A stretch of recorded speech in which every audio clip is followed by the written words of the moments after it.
क्यों गए थे पांडव लंका और कैसे पांचों पांडव कुंभकर्ण की खोपड़ी में डूबने लगे? किसने बचाया पांडवों को डूबने से? क्या था आखिर खोपड़ी का रहस्य? यह कथा द्वापर युद्ध के अंतिम चरण की है, जब महाभारत का युद्ध होने वाला था, जिसके चलते कौरव और पांडव अपनी अपनी सेना एकत्रित करने में लगे थे।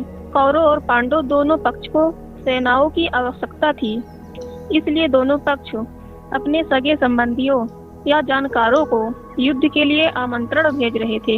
एक दिन पांडव अपनी माता कुंती के पास गए, जहां उन्होंने चिंतित होते हुए कहा कि माता, यह युद्ध हम कैसे जीतेंगे, क्योंकि कौरव के पास सेना की तादाद ज्यादा है। तभी माता कुंती पांडवों को सेना के लिए दक्षिण दिशा में जाने की बात कहती हैं, जहां पर मौजूद थी लंका। पांचों पांडव माता कुंती से आज्ञा लेकर लंका के लिए निकल गए। रास्ते में उन्होंने भगवान शिव के दर्शन किए। लंका तक जाने का एकलौता मार्ग था राम सेतु, जो कि उस समय टूटा हुआ था। इसलिए लंका जाने के लिए उस क्षेत्र के लोग राम सेतु की मरम्मत किया करते थे।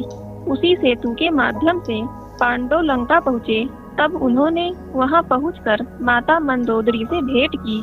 माता मंदोदरी से मिलते ही पांडवों ने माता मंदोदरी को प्रणाम किया और कहा कि जम्बूद्वीप में आधर्म फैल चुका है, जिसके चलते हमें अपने सगे संबंधियों के साथ एक विशाल युद्ध में कूदना पड़ रहा है, जो धर्म और अधर्म के डोर को समेटे हुए है।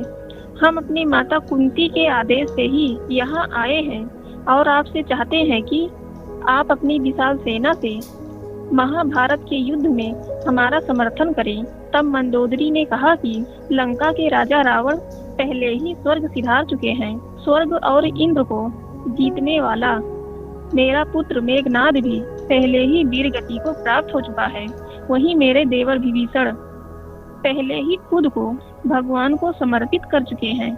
इसलिए हम आपकी ज्यादा सहायता नहीं कर सकते हैं, लेकिन हाँ, लंका के कुछ सैनिक जरूर आपको दे सकते हैं। लंका की सेना का साथ सुनकर युधिष्ठिर को खुशी हुई।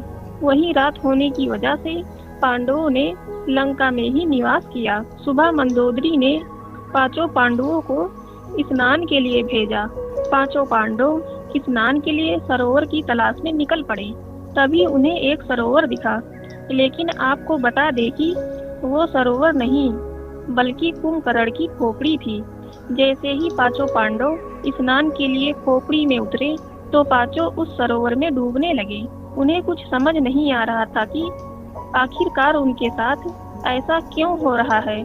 तभी वहां मौजूद एक ग्वाले ने पांडवों को खोपड़ी में डूबते देखा और यह बात जाकर माता मंदोदरी को बताई। मंदोदरी पांडवों की मदद के लिए सरोवर पहुंची। उन्होंने खोपड़ी को उल्टा किया और पांडवों को डूबने से बचाया। पांडवों ने माता मंदोदरी से पूछा कि आपने सरोवर को कैसे उल्टाया। तभी माता मंदोदरी बताती है कि ये सरोवर नहीं, बल्कि मेरे देवर कुंभकर्ण की खोपड़ी है। यह बात सुनते ही पांचों पांडव एक पल के लिए हैरान रह गए। इसी के साथ माता मंदोदरी ने पांडवों को रावण की कथा भी सुनाई कि कैसे वो अधर्म के मार्ग पर चलते हुए भगवान श्री राम के हाथों मारे गए।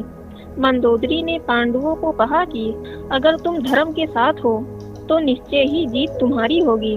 तुम्हारी सेना बड़ी हो या छोटी, उससे कोई भी फर्क नहीं पड़ता। और इस तरह पांचों पांडवों को माता मंदोदरी से एक सीख मिली। गाइस, आपको वीडियो अच्छी लगी तो लाइक शेयर सब्सक्राइब कर नोटिफिकेशन बेल को ऑन कर दीजिएगा। Thank you so much for watching this video.